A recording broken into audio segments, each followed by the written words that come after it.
day. Up next, a discussion on religion, politics, and social issues in American history. Scholars look at the influence of Christianity in politics, the history of Muslims in America, and how religion currently influences the immigration debate. Held at Southern Methodist University in Dallas, this is about an hour, 25 minutes.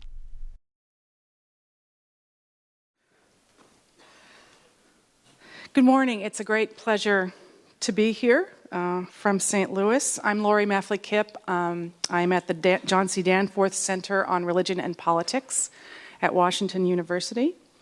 And my job is to very briefly introduce our panelists for this session. I'm keeping the introductions very brief. I've told them I've already cut out the Nobel Prizes and some other things that they've done just to make sure we get to their talks quickly.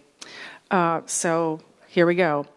Edward J. Blum is professor of history at San Diego State University. He'll be our first presenter. He is the co-author of The Color of Christ, The Son of God, and the Saga of Race in America, 2012, and the author of W.E.B. Du Bois' American Prophet, 2007, and Reforging the White Republic, Race, Religion, and American Nationalism, 1865 to 1898, from 2005. Blum has been awarded the Gustav O. Arlt Award in the Humanities by the Council of Graduate Schools for the best first book by a historian published between 2002 and 2009, the Peter Seaborg Award for the best book in Civil War Studies in 2006, and the C. Van Woodward Dissertation Prize. His writings have also been featured at CNN.com, The Atlantic, Newsweek, and the New York Times. His presentation for this morning is entitled, In the Bowels of a Free and Christian Country. Our next presenter will be Rebecca Goetz, Associate Professor of History at New York University. Professor Goetz received her PhD in 2006 from Harvard University. A historian of early North America, she specializes in the history of race and slavery. She also has broad interests in the history of the Atlantic world and in comparative colonialisms in North America and the Caribbean. She teaches courses at the undergraduate and graduate level on many aspects of early American history. Her first book, The Baptism of Early Virginia, How Christianity Created Race, was published in August 2012. Professor Goetz is a crazy cat lady, and despite living in New York City, remains a rabid Red Sox fan. Her paper for today is entitled Barack Hussein Obama, the First Muslim President. Our third presenter is Arlene Sanchez-Walsh from Azusa Pacific University, where she is an associate professor of church history and Latina church studies. Her first book, Latino Pentecostal Identity, Evangelical Faith, Self, and Society, won the Hispanic Theological Initiative's Book Award in 2005. She has authored more than a dozen articles and book chapters on the subject of Latina Pentecostalism, and has served as a media expert for outlets such as the New York Times, the Wall Street Journal, and On Being with Krista Tippett. She also served as an expert on Latina religious history for the PBS series Religion in America. Sanchez-Walsh's current projects include a textbook on Pentecostalism in America and a monograph on race, ethnicity, and the prosperity gospel. Today she'll be talking about immigrant sanctuaries and divine borders. Finally, Kevin M. Schultz from the University of Illinois at Chicago, where he is an associate professor of history, Catholic studies, and religious studies, and also associate chair of the Department of History. A native of Los Angeles, Kevin M. Schultz teaches 20th century American history and has special interests in religion, ethno-racial history, and American intellectual and cultural life. His first academic monograph, Tri-Faith America, How Post-War Catholics and Jews Held America to Its Protestant Promise, charted the decline of the idea that the United States was a Christian nation and the subsequent rise of the notion that the country was premised on something called Judeo-Christianity. Professor Schultz's current work examines the fascinating intertwined lives of William F. Buckley Jr. and Norman Mailer as a way to explore and better understand the pivotal decade of the 1960s. He also has had essays appear in several of the profession's flagship journals, including the Journal of American History, American Quarterly, the Journal of the American Academy of Religion, and Labor History, as well as other distinguished outlets, both popular and academic. And his talk for today is entitled, "The Blessings of American Pluralism."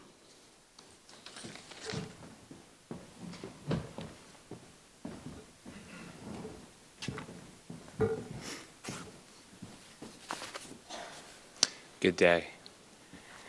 Is the United States a Christian country? Was it one in the past? Will it be in the future?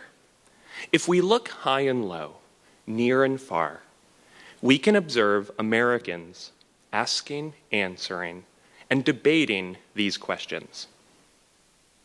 They are disputed online, plastered on billboards, mentioned during news programs, and addressed by leading politicians. The questions and the answers rattle with disagreement and with tension. Barack Obama, for instance, answered them one way before he was president, and then quite differently after. In 2008, he told a group in Washington, D.C., "We are no longer just a Christian nation. We are also a Jewish nation, a Muslim nation, a Buddhist nation, a Hindu nation, and a nation of non-believers." 3 years later, now speaking as President Obama, and to a very different audience in Turkey, Obama explained, "We do not consider ourselves a Christian nation, or a Jewish nation, or a Muslim nation." His both-and embrace of pluralism had somehow been reconfigured into a neither-nor repudiation of particulars. Most political and Christian conservatives share their disapproval of Obama, but they are anything but united on this matter of religious nationalism. "It's not hate speech," cried radio and television host Glenn Beck, to defend the United States as a Christian nation in 2010. In the 2000 book, Faith and Politics, Senator John Danforth maintained, "Some people have asked me whether America is a Christian country. The answer must be no. For to call this a Christian country is to say that non-Christians are some lesser order, not full-fledged citizens of one nation." These recent debates and disagreements are not new. The problem of what it means to be or not to be a Christian nation has been a touchstone of conversations about religion and politics for more than 2 centuries. I want to take us back to the Age of Revolution and turn our attention to a cast of forgotten founders, a group of men who harnessed the language of Christian nationalism in poignant and meaningful ways. This small and overlooked cohort of Bostonians may offer some new ways for us today to consider what's at stake when we speak the vexed political problem of the nation's religion. The year was 1777. The month was January. A petition on behalf of a great number of blacks was presented to the newly formed Massachusetts Bay State Legislature. It was signed by 8 men, and the petition declared, "We are detained in a state of slavery in the bowels of a free and Christian country." The bondsmen, they borrowed freely from the language of the Declaration of Independence. Itself was only 6 months old. They have in common with all other men a natural and unalienable right to that freedom which the great parent of the universe hath bestowed equally on all mankind. They and others like them had been unjustly dragged to this land. They had been brought here to be sold like beasts of burden. This all happened among a people professing the mild religion of Jesus. What these men experienced, they called worse than non-existence. We could engage religion and politics in their petition from a variety of angles. Their description of the religion of Jesus as mild could lead us to consider the potent rise of Methodism, during the century, and its musical inventions of songs like Gentle Jesus, Meek and Mild, or what it means to have a mild faith in a time of war. The petitioner's invocation of natural and inalienable rights could lead us to wonder about the theological tensions between deism and revealed Christianity that animated so much of the revolutionary period. For our time, I would like to zero in on two words: bowels and beasts. With them, the men of Boston discussed politics and religion, not solely as abstracted issues of ideas or beliefs, but also as concepts of flesh and bone. These were human activities that took place with, within, and through bodies. Their rhetorical emphasis on bodies encompassed the private and the public, the allegorical and the literal, the biblical and the civil. So let's begin in the bowels, a hallmark destination of medieval and Enlightenment discourse. Dante structured his 14th century poem Inferno as a journey that began in the mouth, flowed into the stomach, and culminated in excremental expulsion. Martin Luther described the Pope repeatedly as a farting rear end. He didn't use the word rear end.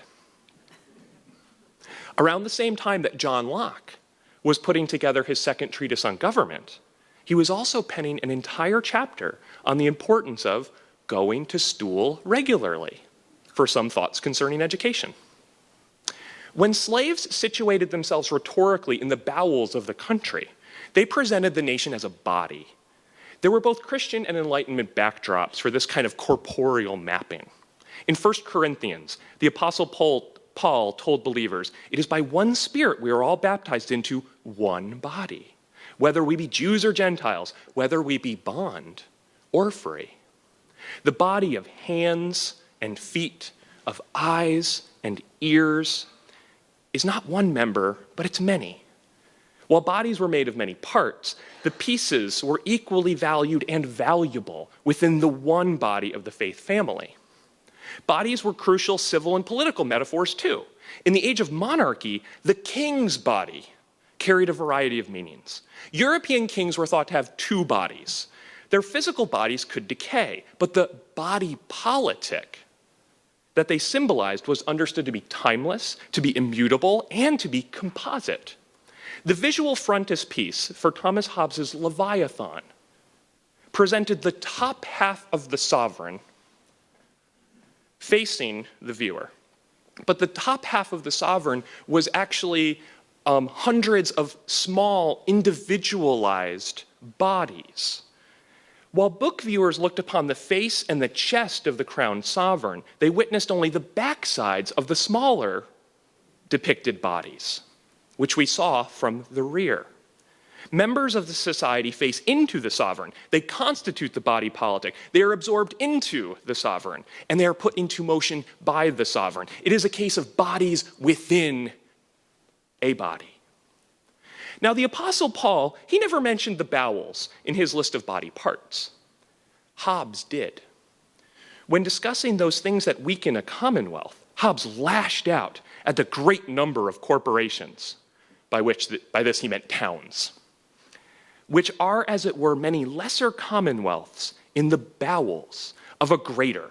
They are like worms in the entrails of a natural man. Bowels were a terrible place to be, no doubt, but they were also a danger to the rest of the body. In colonial Massachusetts and elsewhere, slaves were often feared for poisoning their masters in ways that upset their bowels, crippling and killing women and men slowly through what was put into their mouths that then came out of other locations. What took place within and through bowels could upset the entire body. While the reference to bowels took us within bodies, the mention of being sold like beast of burden, that drives us to consider what is done with bodies.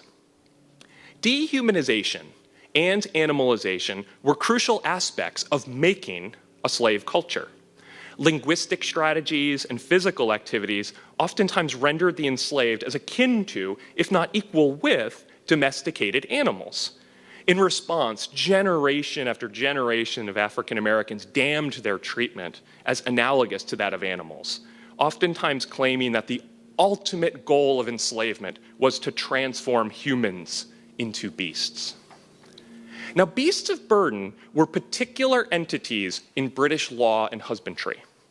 English poor laws, for instance, they differentiated those individuals who traveled with one beast of burden or more. This was a way to construct a hierarchy of poverty. Who should get help? Beasts of burden were generally recognized as able to do two things, sometimes at the same time. They could carry loads on their backs, and they could haul weighty cargo. The Massachusetts petitioners, they were not the only ones using this beast of burden language and using it to speak about human relationships. Scottish minister and historian William Robertson, when he wrote a history of the discovery and settlement of America, he denounced Native American men for treating their wives as no better than a beast of burden. While the men loiter, the women are condemned to incessant toil. The King James Bible was replete with references to both beasts and burdens. The book of Genesis described how God formed every beast of the field. In the book of Isaiah, too heavy a burden was placed on cattle when they were asked to carry idols. And then later in the book of Daniel, there are 4 terrifying beasts. And by the book of Revelation, the beast was a leading figure. And this beast was well known to colonial and revolutionary ministers. For earlier Massachusetts church leader Cotton Mather, the humanity of slaves and not their beastliness, that was an embattled point that needed to be defended.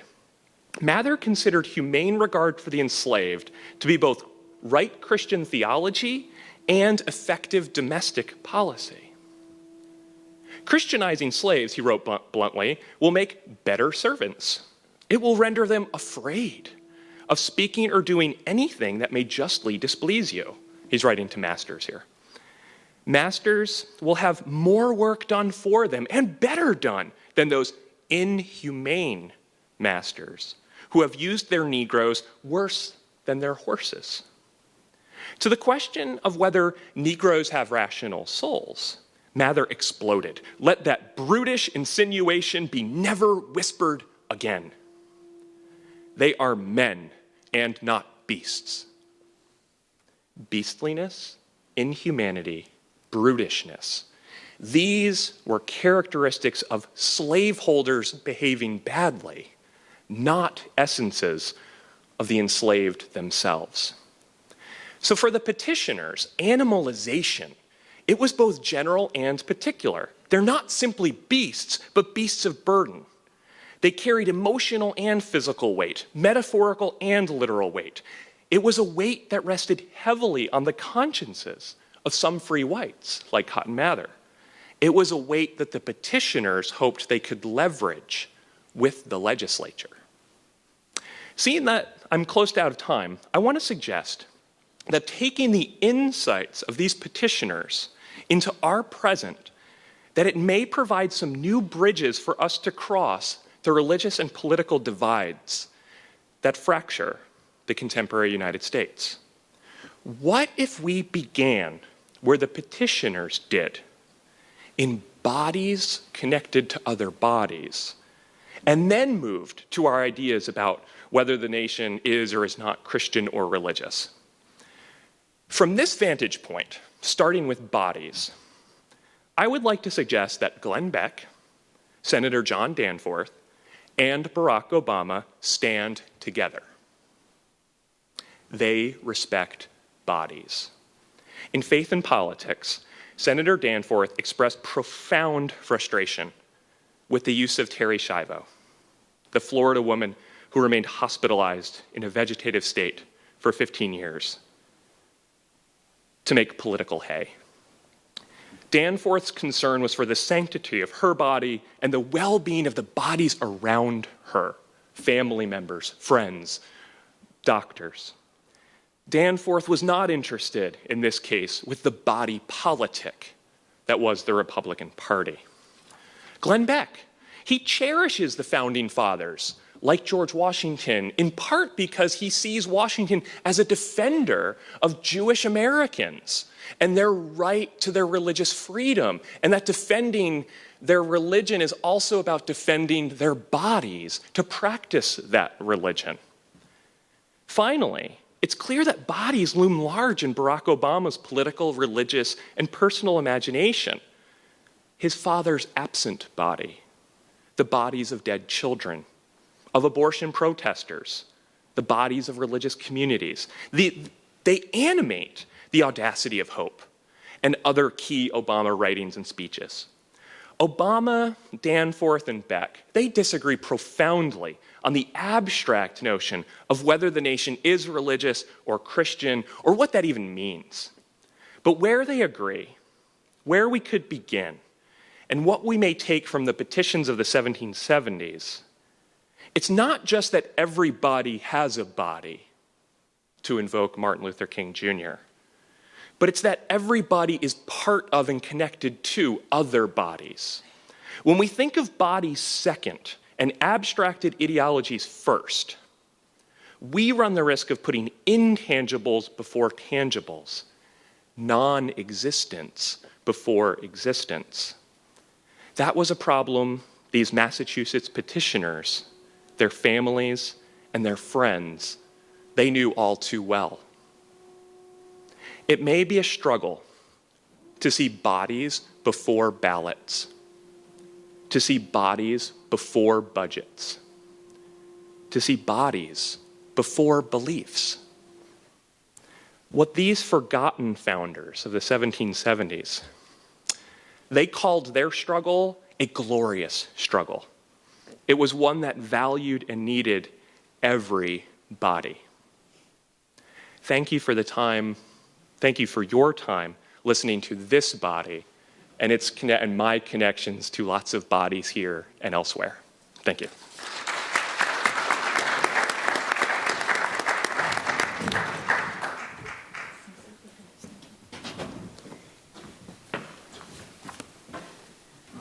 Good morning. Is that good? Yes. Until very recently, I lived in Houston, Texas, and this is my first trip back in over a year, so it's good to be back home. There are approximately 3 million Muslims in the United States, a somewhat controversial and unofficial estimate, since the U.S. Census does not count the population by religious affiliation. American Muslims, like every other religious group in the country, are a diverse group. They follow a variety of Islamic traditions. They are Sunni, Shia, Ismaili, Ahmadi, or they follow homegrown American Islams, such as the Nation of Islam. American Muslims are also racially and ethnically diverse. They are African American, of South Asian, Southeast Asian, Arab, and West African descent, and an increasing number of American Muslims identify as Latino or white. Until September 11, 2001, American Muslims lived in relative obscurity, largely escaping notice from historians, sociologists, and policymakers. The advent of the War on Terror catapulted American Muslims into the public eye. The election of Barack Obama in 2008 further spurred interest in and the notoriety of American Muslims. Obama's middle name, Hussein, his Kenyan father, and his childhood spent partly in the majority Muslim nation of Indonesia, fueled speculation that Obama himself was a secret Muslim. Despite the long history of Islam in the United States, and despite the enormous diversity of Islamic beliefs and practices in this country, both 9/11 and Obama's election have proved to be focal points for often vicious critiques of Islam. Islam and Christianity arrived on the North American continent at the same time. Christopher Columbus's crew included conversos, that is, Muslims and Jews who had been coerced into converting to Christianity. Early in the 16th century, enslaved Muslims accompanied conquistadors in their entradas.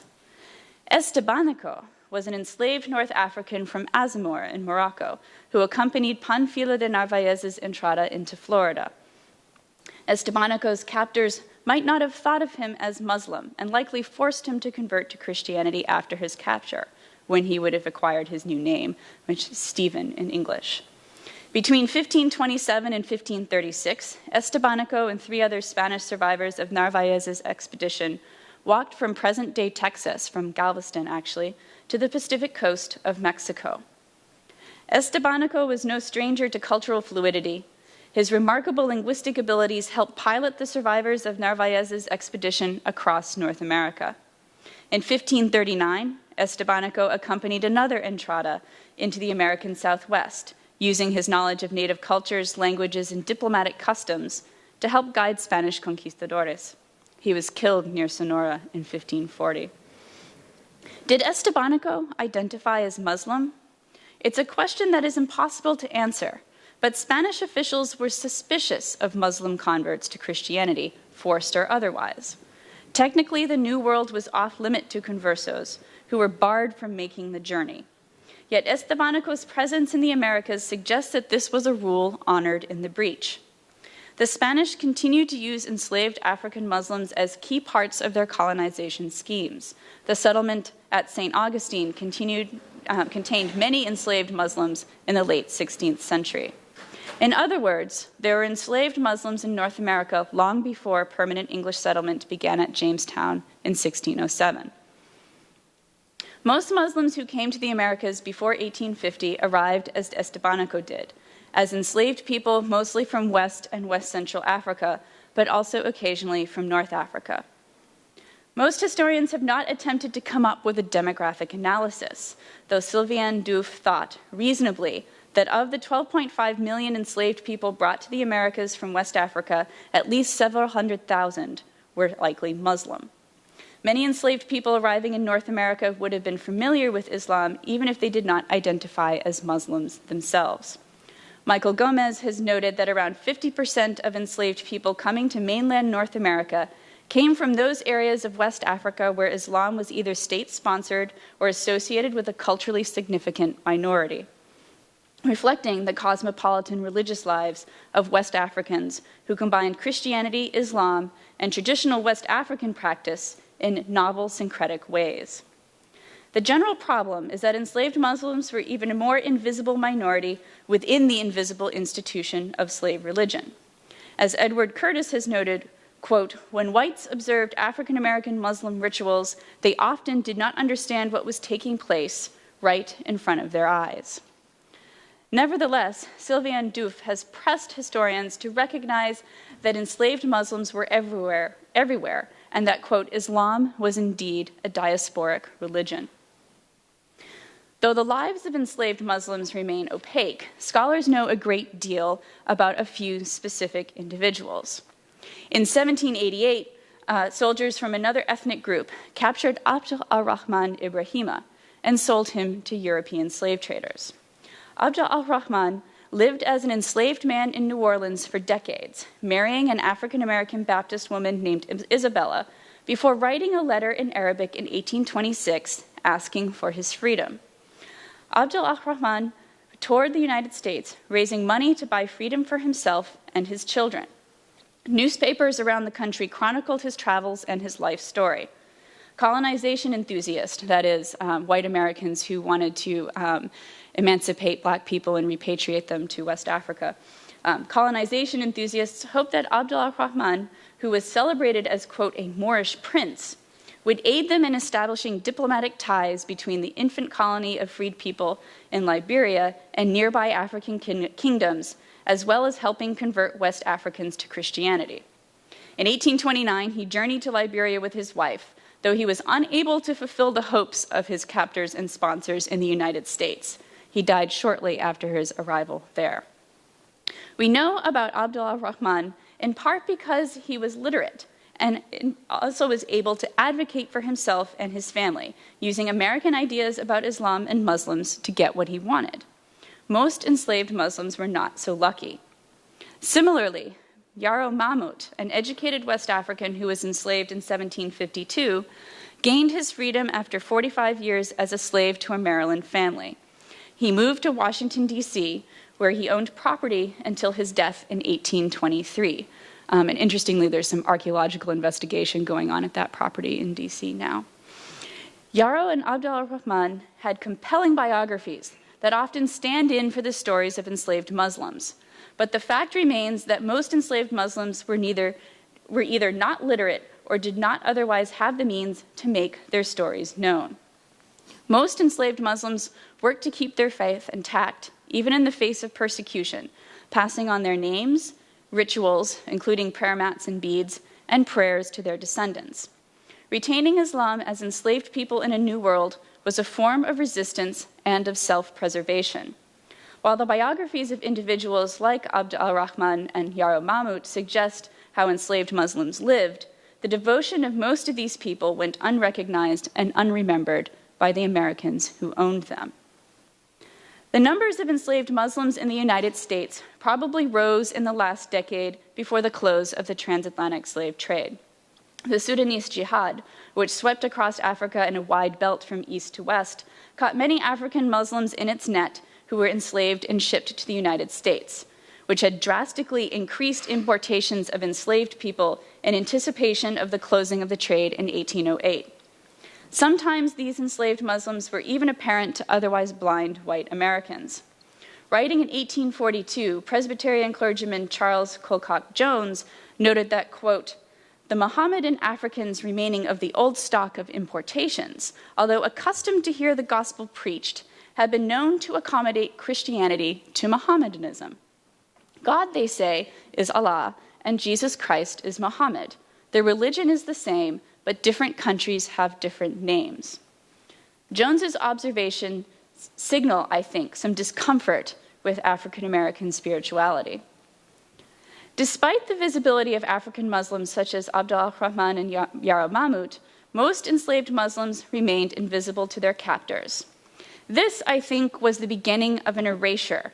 The presence of enslaved Muslims was opaque to their captors and thus remains largely opaque to historians. Refusal to recognize this part of the African Muslim past contributes to an ideology in which Islam is foreign to the United States. If Americans did not learn about Islam from their enslaved property, they did learn about it through other means. European Christians and North African and Ottoman Muslims came into extended contact with one another in the context of warfare, violence, piracy, enslavement, and travel. The English privateer and adventurer Francis Drake carried some enslaved Turks away with him after his siege of Cartagena de Indias in 1586. Turk, we should understand here, was an all-purpose English descriptor of any Muslim person from North Africa or the Ottoman East. It was a very broad descriptor and doesn't necessarily mean somebody from present-day Turkey. One of these men, a Turk named Chinano, converted to Christianity before the English sent him back to Constantinople, where they hoped that he would facilitate any number of conversions from Islam to Christianity. Their hopes were unfounded. Englishmen saw Islam as a threat and as a competitor for one simple reason. English sailors, merchants, mercenaries, and travelers in the Mediterranean were under constant risk of being captured, enslaved, and converted to Islam. An estimated 1 million Europeans were enslaved between 1400 and 1800 in North Africa and the Ottoman Empire, and some of these people, mostly men, converted to Islam in order to gain their freedom. Others hoped that relatives would ransom them. They wrote letters to family and charitable organizations in England, often at the insistence of their owners, in hopes of redemption. North African piracy threatened American shores as well. In 1690, Virginia resident Daniel Tyler was reported, quote, "unhappily taken by the Turks and carried to Algiers, and hath not for at least 7 years past been heard of, so that he is esteemed dead." And this was an action to allow his widow to probate his estate and then remarry.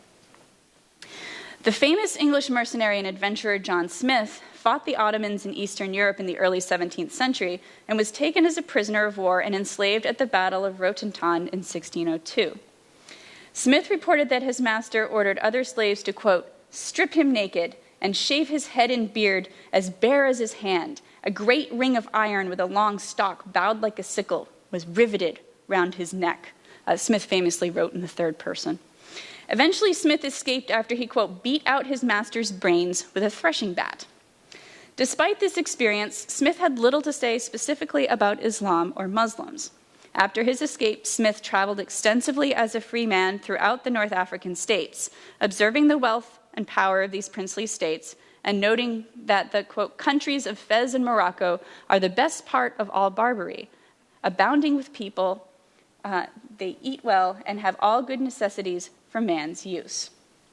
William Strachey, another Virginia colonist, drew on his experience as a clerk for the Levant Company in Constantinople to draw comparisons between Ottoman Muslims and native North Americans.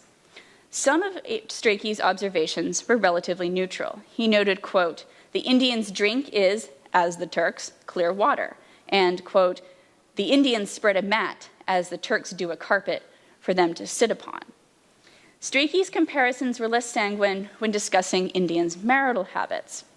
Strachey wrote that Wahunsonacock, the paramount chief of Tidewater, Virginia, we know him as Powhatan, followed a polygamous practice, but did not keep all of his wives, quote, as the Turk in one seraglio or house. He also theorized that these, quote, sensual helps, as the Turks, weakened the Indian's body politic. Strachey used other comparisons as well, describing a game young Indian boys played as similar to one described in Virgil. Islam was more than merely another point of reference for him. Strachey's experience of Islam in the Ottoman Empire was both an idiom for comprehending the strangeness and foreignness of native people, as well as a way of expressing disdain for native customs that the English knew primarily from Muslim countries, such as polygamy. Islam operated in English discourses about the New World generally as a point of negative comparison. Between the 17th and 19th centuries, the Islamic world occupied a key place in Anglo-American polemics against political tyranny, seemingly senseless violence, slavery, and other questionable practices. Timothy Marr has called this rhetorical practice, evidenced both in Smith's and Strachey's writings, Islamicism. That is, an Orientalism that both described the, quote, untractable difference of Islam while simultaneously upholding Anglo-American identity. The identification of political violence and tyranny with Islamic practice generally and Muslim peoples in particular is thus a centuries-long rhetorical tradition. To call a political opponent Turkish was to intimate both tyranny and senseless violence. Likewise, in the late 18th and 19th centuries, American ideas about Islam became important with the emergence of the Latter-day Saints, who for some decades allowed polygamous marriages.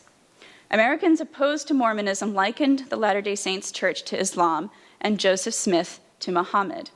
These commenters linked a vision of politically tyrannical Islam to an emergent idea of Islam that was also tyrannical in the home, especially to women. Wrote one commentator, quote, Turkey is in our midst.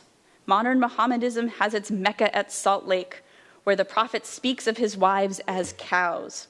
Clearly, the Quran was Joseph Smith's model, so closely followed as to exclude even the poor pretension of originality in his foul revelations. And there are many, many, many other commentators who are writing similar things, linking the emerging religion of the Latter-day Saints with what Americans thought Islam to be. The idea that Islam, and by extension Mormonism's, devalued women reverberates even into contemporary discourses about the Islamic world and the place of women in it. Both the conservative Christian evangelist Franklin Graham and liberal political commentator Bill Maher have used American notions about the status of women in majority Muslim countries to fuel Islamophobic rhetoric. And I can talk more about this in the Q&A. This is the part that I had to cut to stay close to the 15-minute mark. American Islamicism was thus a complicated interplay of actual human experiences of the Muslim other, accompanied by rumor, stereotypes, and the ever-present threat of violence. While Americans had difficulty seeing enslaved Muslims in their midst, they had and continue to have no such trouble understanding Islam as inherently tyrannical and misogynistic.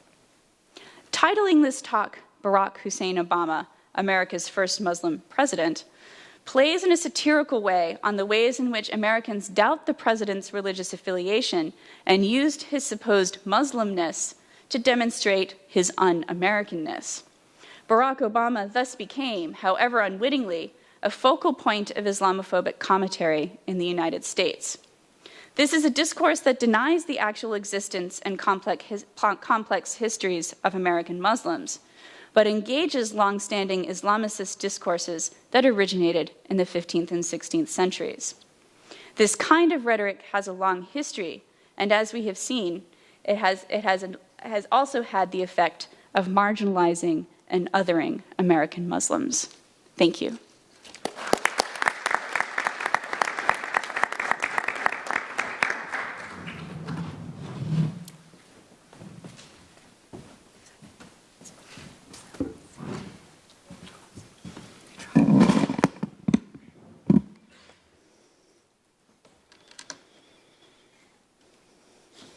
Good morning. Well, judging by the election a few days ago, this is quite a good topic. How could an administration that began with such promise with regard to the sheer amount of support it received from Latinos end so badly? How could one of the Latinos' key issues promised to them as a first-term agenda item be tucked away till the second term, and amidst the congressional intransigence and the fervent opposition of the Tea Party simply be allowed to die? What made President Obama think he could possibly pass any legislation this time? Well, luckily, we do not have to weigh in on that questionable political strategy that relegated immigration reform to the second term. Perhaps a more intriguing question is why Latinos support President Obama at all. Some wondered why, after failed legislative battles over immigration and over the continued support for deportations that averaged 400,000 a year since 2008, with the continued militarization of the border, and in 2011, more than $18 billion for more border agents, drones, stations, why do Latinos continue to vote for Obama? And why did representatives of key religious groups support Obama's immigration efforts, and at the same time not support him? So clearly there's a disjuncture between Obama's actions and his reliance on Latinos as a significant part of his re-election coalition. The question here is to the extent that any religious organization can influence the way Latinos vote, which is still questionable. The three religious organizations that I want to examine here, the Roman Catholic Church, Latino Protestants, kind of a catch-all phrase, and the Latter-day Saints, all lobbied in one way or another for immigration reform. The LDS Church did so on a regional level in Utah. The United Methodists and Latino evangelicals lobbied on behalf of the repeal of the Alabama law, HB 56. And Latino evangelical activities also focused on local and national levels to try and move the needle towards getting their white brethren to support immigration reform. So before examining these cases, just brief history. Because the problem with immigration reform, there's many, but one of them is when you try to move the debate away from the rule of law narrative, which in that case, immigration reform almost never wins. To focus on compassion and mercy, you might want to offer some historical context, at least that's what I want to do, because this is how Latinos find themselves in this place, okay? Because what I'm going to argue is that it is the intractable mythic narrative of immigration fused together with another kind of mythic narrative about the infallibility of the rule of law. That is what eventually wins out, despite religious organizations' best efforts. Latino Catholics, mainline Protestants, and evangelicals, and Latter-day Saints all had vested interest in passing immigration reform. They simply were incapable of overcoming this narrative that has comprised the history of Latino immigration for centuries. Tropes about the rule of law and the triumph of civil religion over compassionate Christian witness to the stranger won out. These religious activists attempted to create alternative mythic representations of Latino immigration by stressing the virtuous, hardworking narratives of immigrants' past, the sanctity of the family, and how immigration, itself a mythic narrative, acts as a standalone monolith for how this country has been built. All were interweaved by these activists into impassioned pleas to treat Latino immigrants humanely and with dignity. What these groups did not take into consideration, or if they did not fully reconcile the need that the dominant culture and its political surrogate in the Republican Party has in securing their own mythic narrative. The GOP today is essentially a party anchored by older whites, Catholics, evangelicals, Mormons, and others, grassroots voters, not their leaders in terms of these religious groups. These religious leaders are viewed as elites and activists out of touch with the common people. These grassroots voters, they're the ones who vote. The struggle for the mythic immigrant narrative and the rule of law begins in the colonies of the Atlantic seaboard and the founding documents of this nation. It ignores the Latin American roots of this nation, which have been around longer than Jamestown. This mythology, rooted firmly in what Eric McDaniel calls Christian nationalism, what others view to some varying degree as civil religion, is used rather effectively to preserve a sense of American difference and diminishes the historic role of Latino and Latina immigrants in building this country. Latinos have never been viewed as sufficiently American enough. So to fill that vacuum, narratives of illegality, criminality, contagion, all slowly lead to the erosion of the rule of law in this alternative immigration narrative. It is this fear that the American way of life is being upended. The rule of law trope is a signifying order. It orders fairness and justice, and it leads to the idea that to be American means to be law-abiding. Since many undocumented persons are technically breaking the law, it is questionable whether Latinos can ever be good Americans. Briefly, the history of Mexican immigration to the United States after 1848 becomes much more complicated when crossing the border becomes an illegal act in 1929. For most of the 20th century, the history is one of mass deportations and detention, mostly Mexican and Mexican-American, to Mexico, usually occurring when economic pressures dictated the precious resources of local, state, and federal governments should have only been used to support Americans. The first such deportation starts in the 1930s, where nearly 500,000 Mexicans and Mexican-American citizens, by the way, are sent back to Mexico. The next deportation occurs in the 1950s, called Operation Wetback, not my word, where over 1 million people were sent back to Mexico. Today's deportations, nearly 400,000 every year since 2008, like the 30s, like the 50s, begin in earnest with economic downturns. So, these narratives, interwoven with the idea of contagion and criminality, have fueled the ugly specter of something that happened just recently, these clashes in Murrieta, California, and elsewhere, where anti-immigrant protesters have carried signs alleging that the women and the children in those buses were carrying diseases and that they were secretly harboring gang members. These narratives and others challenge the dominant culture's ability to determine the American mythic representation of an era, somewhere in the distant past, that was fassers, who trampled on the rule of law. Sensing a loss of the much cherished and much misused trope of the rule of law were what Tea Party activists used to counter the lobbying efforts of Catholic, Protestant, and LDS leaders, who for their own reasons decided that it was time to push once again for immigration reform right in the middle of another and the seemingly endless cycles of xenophobia. Latino Mormons. Probably no other internal debate about immigration demonstrates these clashes more clearly than the tensions that arose within the Mormon Church over a specific tenet of the Mormon faith called Article 12.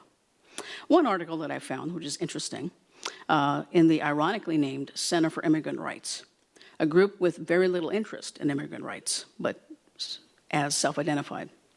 An LDS member and former Foreign Service officer, Ronald Mortensen, took to task the influence of the LDS hierarchy in passing what he viewed as an amnesty bill in 2011 in Utah. Mortensen quotes church doctrine, the 12th Article of Faith, which pledges that LDS members will be subjects to, quote, kings, presidents, rulers, magistrates, in obeying and honoring and sustaining the law. With the LDS emphasis on the rule of law, and as Mortensen notes, the LDS tradition holds that America is a divine nation. He laments the loss of this emphasis on law and, in effect, the loss of his imagined America. Quote, they openly taught that the Founding Fathers were guided by the hand of God and that the U.S. Constitution was divinely inspired and that the U.S. was chosen land for the restoration of Christ's true church. Particularly problematic for Mortensen and for other LDS members was that the appalling reality that the church was allowing illegal aliens to be baptized, to accept temple recommends, and to serve in important church positions. Mortensen lays blame on the church, who refused to acknowledge that they even had an immigration reform policy. Mormons are left to try to discern what this change means for the gospel as they have known it, he laments. Mortens's case study, as it were, was where the bill was recognizing certain rights for undocumented people in Utah, mostly the driver's license issues, and how the LDS hierarchy worked behind the scenes to secure the passage of that bill. Mortensen then goes on to identify how the LDS's call for compassion for the undocumented has shifted his own narrative, his own church's narrative, towards a social justice agenda. The loss of the rule of law demonstrates how far the LDS church has, quote, moved from its American roots. The agenda now seems to be wholly guided by trying to patronize the LDS's large Latino constituency. As the church found it more difficult to gain converts among American citizens, LDS officials increasingly focused the church's missionary activity on illegal immigrant community. Latino Protestants, both mainline and evangelicals, tried to upend the Alabama HB 56 law. I think what happened with them is pretty much the same thing that happened with Catholics, is that they simply failed to see this grand narrative taking place. Both organizations, the United Methodist Episcopal and two groups that represent Latino evangelicals, the National Latino Evangelical Coalition and the National Hispanic Christian Leadership Conference, both organizations badly misjudged the extent to which the Tea Party controls much of the agenda of the Republican Party. And they did not contextualize their cause. That is stated even in their literature, that they failed to convince these Alabama pastors, so they went down and visited them, that this was an issue that should bring them together in terms of lobbying efforts, in terms of writing letters, in terms of doing that kind of grassroots work, and that they failed miserably to contextualize what immigration actually means. And if they had done that, they might have known that the desires for humane treatment and compassion are admirable, but only when the narrative of desirable immigration supports this imagined America. Latinos historically and today cannot fill that narrative, and calls to the goodness of people's better natures have not secured reform and rights for marginalized groups in this country without some hint that those who do not support those reforms are going to pay, either economically through boycotts or politically through being voted out of office. That simply didn't work. Okay? Moving on to the Catholics. What Catholics and LDS and Latino Protestants of all stripes understand is they can count. And they can count how many Latinos are in their churches. And they can count and they can understand of this trope of demography as destiny is actually coming to pass.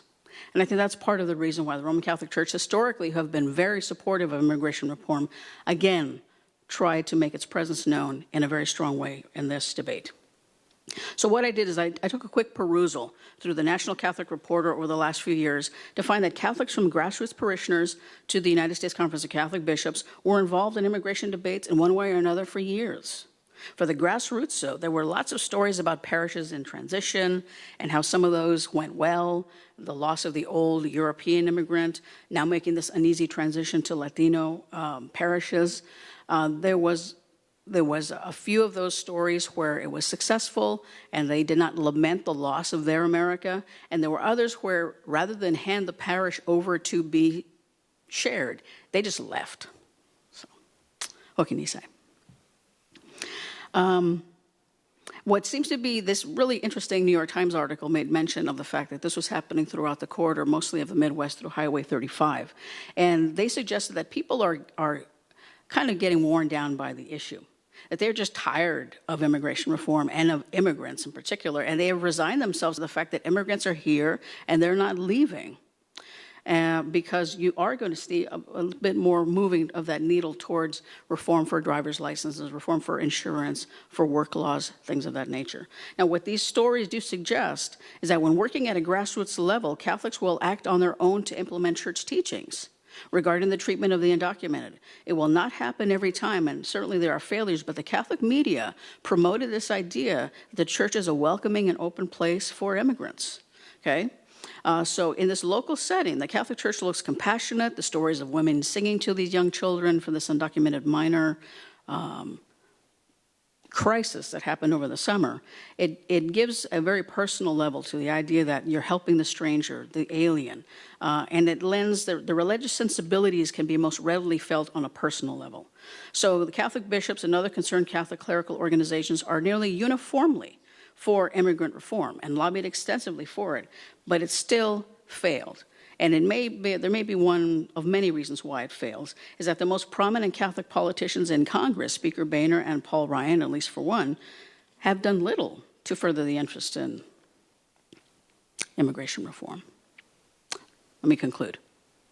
Journalist Jacob Lupfer, I think, had a really good piece that autopsies the failure of immigration reform and why even conservative evangelical support leaders like Joel Hunter, Rick Warren, were incapable of moving the House GOP to action because immigration reform for white evangelicals is not a salient issue. Like the GOP, white evangelicals are largely walled off from immigrants in a kind of religious gerrymandering, where white evangelicals find themselves in churches in the suburbs and not in the neighborhoods populated by immigrants. Like the gerrymandered districts of the GOP, white evangelicals do not view immigration reform as important as any one of a number of other cultural war issues. What are people listening to then? What are people listening to? They're listening to people like this Tea Party writer and activist Diana West, who's laying the groundwork for the conspiracy involving the Department of Homeland Security, which, according to West, planned for the reception of these unaccompanied minors, 65,000 of them, with an eye towards their eventual resettlement by the Office of Refugee Resettlement.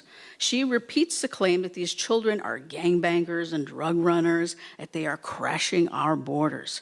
She continues, quote, "This explains why the bureaucracy acts to smash the culture of a cowtown and rural communities by dropping blocks of unassimilable, primitive, hostile aliens in their midst, all in the name of compassion, just not for Americans." She asked her readers to look at a blog entitled Refugee Resettlement Watch, run by Ann Cochran, who tracks the resettlement of refugees such as the unaccompanied minors done under the auspices of dozens of religious organizations, Catholic Charities, United Methodist Refugee Services, where she views are on this grand conspiracy to bring in quote-unquote jihadists and drug cartels and infiltrate the country. From this, one can see that despite their good intentions, religious groups were doomed from the start because the very contextualized approach that many did want but didn't get is not something that's talked about in these churches. Failing to see the historical trajectory of Latino immigrants cast as a perpetually criminal class of unassimilable foreigners, the LDS Church, Latino Protestants, and Catholic leaders may have done well to lead their congregations into actions like the Catholic bishops, who this past spring held Mass across the border, symbolically offering communion to Mexican and Mexican-American alike, and crossing the border themselves to listen to their stories. Thank you.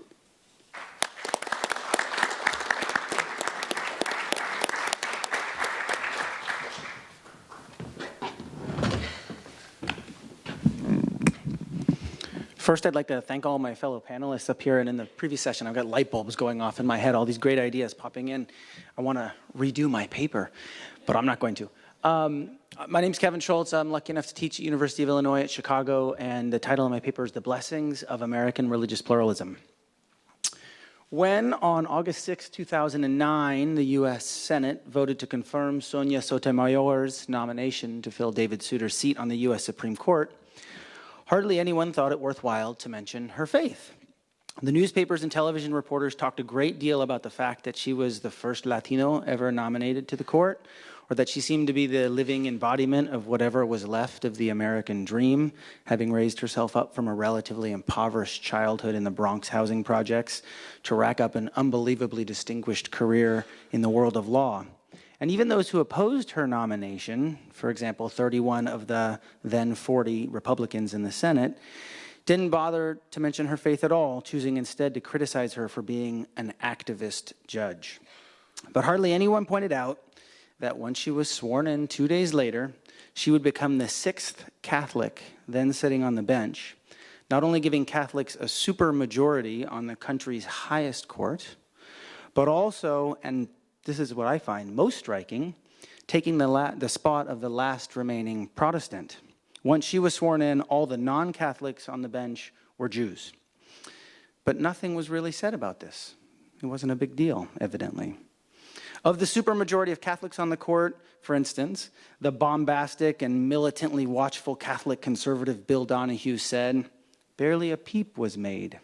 And of the fact that for the first time in American history, not a single Protestant sat among the constituents of one of the three branches of the American government, hardly anyone seemed to notice at all. Now, my theme today is this. Among the many transformations that happened in the age of Obama, and despite the bombast and rhetoric coming from the religious right, surely one of the most vital themes has to be the almost casual way in which the country has come to accept religious pluralism. And by saying this, I'm arguing against everybody else who's spoken so far. So this is great. This will be combat time.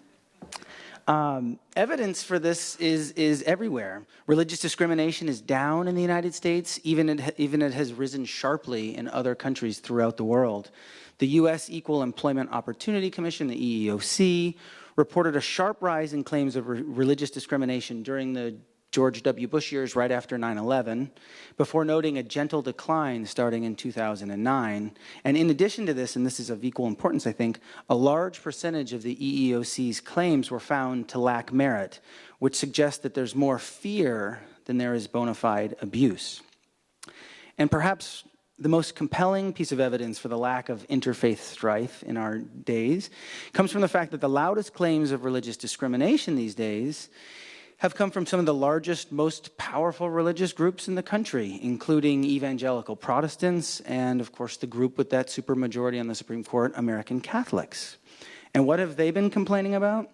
Not that they themselves have been prevented from worshiping as they see fit, nor that they've been persecuted for believing what they believe. But rather than in America's quest to honor its minority faiths, the country has curtailed the rights of large groups from imposing its beliefs onto others. No Catholic, for instance, was ever forced to practice contraception under President Obama's Affordable Care Act, but some Catholic employers were asked to contribute to the contraceptive efforts of employees who might. No Protestant, meanwhile, has ever been asked to denounce their own faith, just to honor the right of others to practice theirs. Historically speaking, compared to past eras of religious discrimination, including burning of churches, denying of employment, forcing certain people to live in certain neighborhoods depending on what their religious beliefs were, this is an era marked not by heavy brutalities based on discrimination, at least religious discrimination. Now, perhaps surprisingly, at least I was surprised, this general acceptance of America's religious pluralism is more ideological than demographic. That is to say, in this case, it's the ideas that matter and not the numbers. And what I mean by that is there hasn't been any significant uptick in the number of religious minorities in the United States. And when one actually looks at the numbers, it's clear that the United States, demographically speaking, is still a profoundly Christian nation. That is to say, somewhere in the range of 76 to 78% of Americans all claim to be either Protestant or Catholic. And breaking this down even further, it's about 50% of Americans claim to be Protestant and 25% claim to be Catholic, more or less. So among the nations of the world, the United States isn't that religiously diverse. And I'm not making it up. A Pew study from 2012 ranks the United States as the 68th most religiously diverse nation in the world, more diverse than, say, Iran or Afghanistan, but far less diverse than Vietnam or Nigeria or Suriname or New Zealand, for instance. Now, some might say that the preponderance of American religious diversity, our celebration of our religious diversity, lies not in how we rank in majority versus minority numbers, but instead in the vast diversity that we have among the non-Christians. And on the one hand, there is some truth to that. In our country, you can find almost any stripe of faith if you go looking for it. But on the other hand, this sort of acceptance must be viewed with great caution. Consider, for example, that the vast majority of America's non-Christian population, the sort of 25% that are non-Christian, the vast majority of those claim to have no religion at all, a group that's rapidly approaching 20% of all Americans. And we're going to hear about this later from Professor Hedstrom. While all the other religious minorities put together Jews, Muslims, Hindus, Buddhists, Jains, and on and on and on. When you put them all together, they total just 5.3% of the population. So if almost every faith in the world can be found somewhere in the United States, America can still make little claim to being among the most religiously diverse nations in the world. Indeed, it's 68th, right? So instead, what's changed during the first years of the 21st century is that Americans have become far more accepting of religious traditions that are not their own, including, and I find profoundly, towards people who claim no religion at all. So if America is not terribly diverse, it is nonetheless increasingly accepting of the idea of religious pluralism. So, as historians, we all care about where these ideas come from, and this idea of America's religious pluralism has a long history. There were some iterations of it in the early instances of American history, all the way back to the Maryland Toleration Act of 1649, to Thomas Jefferson's Statute on Religious Freedom of 1777, to James Madison's Memorial and Remonstrance Against Religious Assessments of 1785, to, of course, the First Amendment of the U.S. Constitution. But throughout the 19th century, the United States was largely controlled by what historian David Sihat has called a moral establishment that made Protestantism the legally regulated region of the land. People could be cited for blasphemy even if the states had no blasphemy laws. The moral codes of Protestantism were somewhat non-litigiously accepted as common law. And even though there were constitutional protections against establishing any religion as the law of the land, Sihat argues quite convincingly for me that the Protestant majority could affect its will through the courts and through the culture. Now, the first instances of this idea of America's religious pluralism take place in the first decades of the 20th century, when large waves of European immigration take a distinctly Catholic and Jewish cast, and the massive industrialization that was going on at the time created scads of urban plight. Protestants fashioned what came to be called the social gospel movement, which was to meet the needs of the people at the time. And much to their surprise, somewhat shockingly, they found on those mean urban streets Catholic and Jewish groups doing much of the same work. So they decided that it made sense to work together. So the first instances of working together take place in the fields of civic welfare, of filling sandbags during floods or feeding hungry in times of economic recession. There's no need to overlap there. Let's work together. And these initial interfaith activities bled into some of the first conversations of religious goodwill. Many began to actually ponder, write down these thoughts even, which is great for us historians, the idea that maybe America couldn't just consider itself a Protestant nation any longer. After World War II, these conversations pick up, and I'd like to say it's because everybody, had a feel-good moment, but instead it was in reaction to the rise of open nativism that happened throughout the United States in the immediate post-World War I years, when anti-Catholic, anti-Semitic, and racist ideas really continue to take the hold in American life. This is, of course, when the Ku Klux Klan has its most dramatic revival, when Woodrow Wilson is very busy segregating Washington, D.C., and of course, the ultimate achievement of the nativists in this 1920s era was the spearheading the drive to end widespread immigration, which culminates in the landmark Immigration Restriction Acts of 1924 and then the even worse ones of 1929.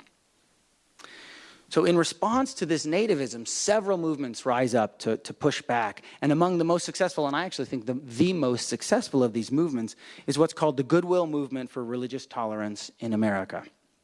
Led by liberal Protestants working together with Catholics and Jews, a number of organizations start popping up in the 1920s. And the most successful of the bunch was the National Conference of Christians and Jews. And their whole goal, and this is so vitally important to remember, their whole goal is to reimagine what the United States was, to pull it away from a vision of America that's centered on white Protestant nativism and focus it more fully on a general acceptance of the idea of pluralism, and especially religious pluralism. America could, they argued, honor the sort of time-tested ideals of equality and liberty, no matter which faith you got there by.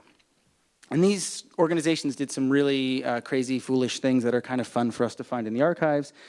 They sent a rabbi, a priest, and a minister into small towns across the country where they'd never seen a rabbi or a priest, and they would do a sort of onstage shtick to dispel the myths about these minority faiths. They also did media campaigns. They wrote newspaper editorials all the time, and they even went on to found the Religious News Service, which is still active today. But their biggest victory comes during World War II. No surprise, with an enemy like Hitler, the National Conference of Christians and Jews doesn't have to resort to the saccharine to make its point. For instance, the NCCJ was, and in making these arguments that we no longer can be seen as a Protestant nation, because that's what Hitler looks like, the NCCJ and these other goodwill organizations were wildly successful during the Second World War. For instance, the NCCJ was one of 2 non-military groups admitted onto every military base in the country and in the world, the other being the Red Cross, right? They actively aided the chaplaincy corps, they provided literature to soldiers, and even in my favorite instance, they provided little sort of business card-sized prayer cards that they would give to each soldier in case your comrade happened to be dying and he was of a different faith. So on one side was the Protestant, and then on the backside were Catholic and Jewish prayers to say before your friend expires. After the war, Catholics and Jews now having a taste of equal place at the table, they didn't want to let go. And so they didn't. In schools, in city halls, in social fraternities, in colleges, in nearly all aspects of American life, throughout the 1950s, groups of Protestants, Catholics, and Jews articulated and fought for an acceptance of America's religious pluralism. Fraternities had to change their charters, for instance. Creches could no longer appear on City Hall at Christmas time unless some sort of modification was made. We should either get rid of the creche or we should invite all faiths to celebrate on City Hall. And in the early 1960s, the court responded to this pluralistic vision of America with 2 banner court cases that outlawed forced prayer and Bible readings in the public schools.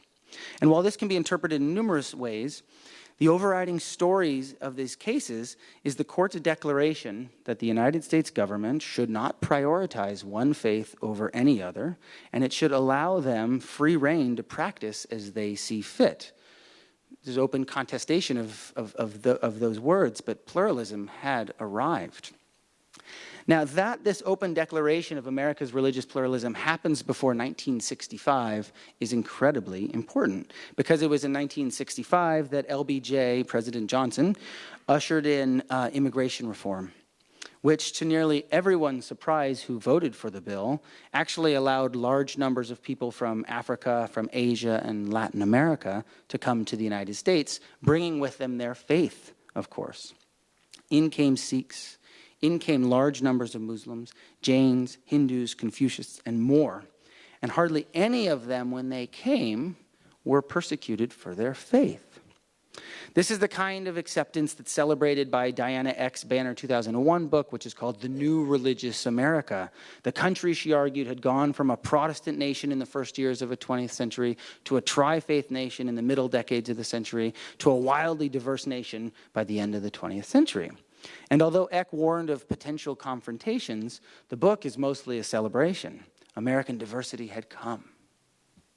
Except, of course, as I told you earlier, it hadn't. The numbers just don't hold up to this argument. Less than 6% of all Americans are of a faith that is not Protestant, Catholic, or nothing, right? But what has won is this idea of America's religious pluralism. Now, although he's operated in a subordinate role to greater social trends, for his part, President Obama has played a role in this almost casual acceptance of America's religious pluralism.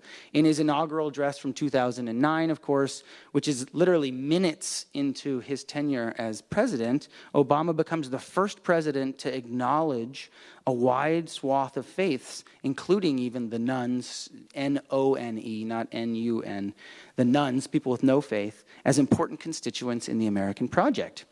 We are a nation of Christians and Muslims, Jews and Hindus, and non-believers, he said, before going on to honor the idea of our religious pluralism. We are shaped by every language and culture drawn from every end of this earth. And because we have tasted the bitter swill of civil war and segregation and emerged from that dark chapter stronger and more united, we cannot help but believe that the old hatreds shall someday pass, that the lines of tribe shall soon dissolve, that as the world grows smaller, our common humanity shall reveal itself.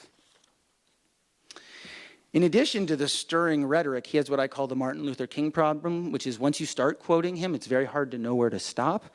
But in addition to the soaring rhetoric, Obama also immediately, and this is within a week of becoming president, recrafted President George W. Bush's Office of Faith-Based Initiatives, which Bush had designed to funnel money to religious organizations that were providing social services to the hungry or the poor, but which quickly came under attack for a way for President Bush to funnel money to his friends in the religious right. When Obama comes into office in 2009, one of his very first acts was to broaden the number of recipients, as well as establish an expansive advisory council to ensure that there's no favoritism at play. Income Muslim groups, income Hindu groups, income Sikh groups to serve on this advisory council. But nowhere has this understanding of American pluralism shaped Obama's presidency more than in his dealings with predominantly Muslim countries. A few months after he was inaugurated, Obama sought to reconcile relations with certain Middle Eastern countries, most especially Turkey, which was then applying for membership in the European Union. At a joint press conference with the president of Turkey, Obama reflected on some of the similarities between the two nations, specifically citing a common, if contested, tradition of religious pluralism. Although he said, and you've heard this before from Professor Blum, although he said, speaking of the United States, we have a very large Christian population, we do not consider ourselves a Christian nation or a Jewish nation or a Muslim nation. But what Professor Blum left out was the last line, which is this affirmation of America's religious pluralism. We consider ourselves a nation of citizens who are bound by ideals and a set of values. Closer to home, and this is my concluding point, Obama endorsed religious pluralism once again in 2010 when he supported the right of New York's Muslim community to build an Islamic community center 2 blocks from the site of the recently destroyed World Trade Center. As a citizen and as a president, I believe that Muslims have the same right to practice their religion as anyone else in the country, he said, affirming American religious pluralism. This is America, and our commitment to religious freedom must be unshakable. So diverse or not, American pluralism has in fact triumphed in the age of Obama. And as with so much else, President Obama has grasped onto that history, not as a leader, but in an effort to continue its success. So despite all the clamorings from the religious right, a movement designed, I might add, to bring America back to a fabled time when Christians were the sole arbiter of American moral life, American religious pluralism is now the de facto mode of American self-awareness. And that in small part explains the animosity and anger coming from conservative Christians today. Thank you very much.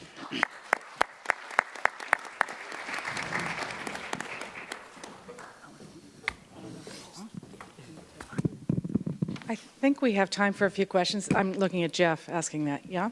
Great. Right.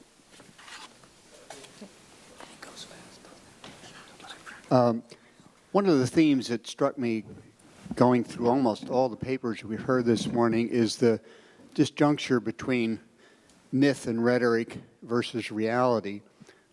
Came out strongly in this last paper, for instance. But I'd like to address my question to Professor Sanchez-Walsh in particular. You mentioned Diane West as someone who wrote about conspiracy theories, and she referred to the Office of Refugee Settlement. Now, that's interesting to me because in all this rhetoric about the rule of law, when we're dealing with the mass migration of child migrants recently, no one seemed to recognize that there is a law about refugees. So people talk all about laws, you know, that we should be protecting the border more, and that's, you know, the rule of law at work and so forth. But they seem to ignore the fact that refugee policy, which would apply to at least some of these child migrants, is also part of the rule of law. So I'm wondering if, how does this cognitive dissonance keep, Americans acting in this way? How is it that we continue to believe that this is a very religiously diverse country when in fact it is not? I mean, are we continually deluding ourselves about these things when the facts seem to show otherwise? I'll be interested in your comment on that. Okay. The debate was with the unaccompanied minors is if they should be called refugees at all. So part of the process of dehumanizing and destabilizing this narrative is to suggest that they are essentially covers for gang members, drug runners, and in particular with children, that they're carriers of disease. And that is not a new trope. That has been used several times before, predominantly in the beginning of the 20th century, to enforce mass fumigation of Mexican migrants over the border, where there were stations all along this border here, to fumigate Mexican workers who are going back and forth to work, mostly in railroads and other towns along the border.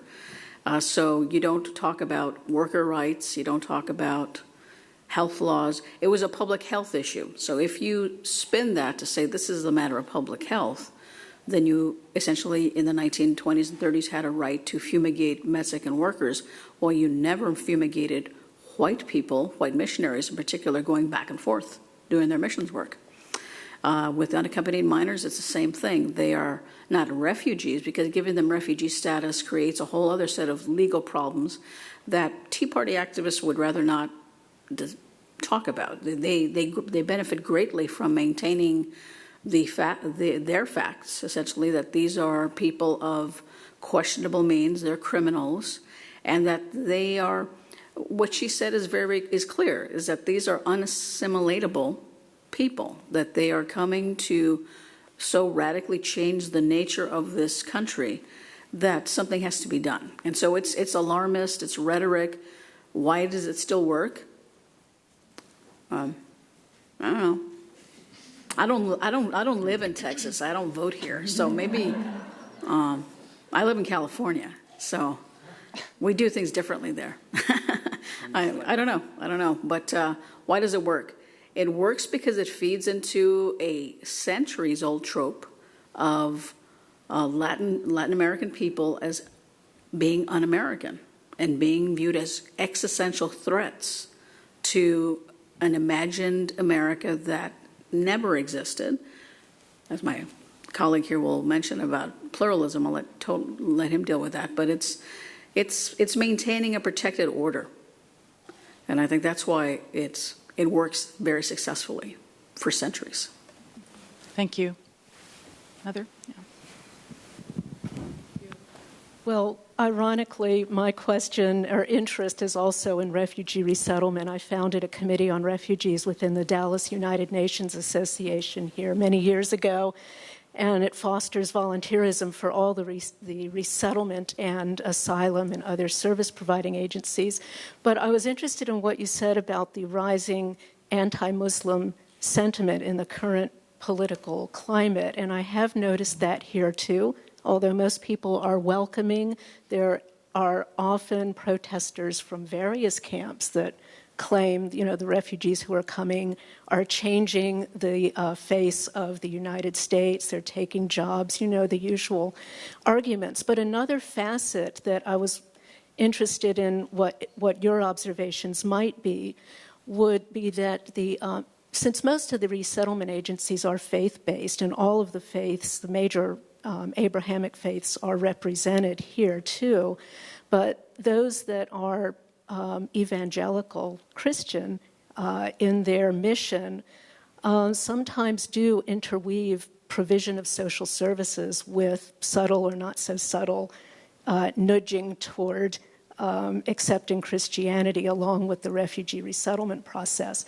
So I'm really just interested in any observations you might have on refugee resettlement and religion these days. Well, though I don't recommend it as purely a form of information, you should all look at Refugee Resettlement Watch. I certainly would not, even if I accepted kickbacks from them, I wouldn't take it. But it's an intriguing site in terms of they don't like anybody. So essentially, Catholics, United Methodists, Jewish groups, all are dupes in this grand conspiracy to undermine the fabric of the country. And what the fabric of the country is for this particular group of people is the demographic fabric. That this refugee resettlement, this latest wave, is essentially a money-making scheme for refugee resettlement officers who apparently are making scads of money on the side doing this work. And the point is not really to provide evidence. It's simply to link to all these other sites of where the buses are coming, who's coming, what laws are being passed underneath people's noses to ensure that we get massive, the latest ones, see, the unaccompanied minors is not an issue anymore. The latest issues in Refugee Resettlement Watch are refugees or immigrants from Africa and the attempts to scare up the Ebola scare and to suggest that that is, too, part of the plot. So it's unusual logic, to say the least, but if you're interested in kind of how your work is portrayed amongst, and I don't even call them the extreme right, I think it's just basically the right. Just take a look at it. I'm afraid we have to wrap up. Let's thank our panelists one more time for those excellent presentations.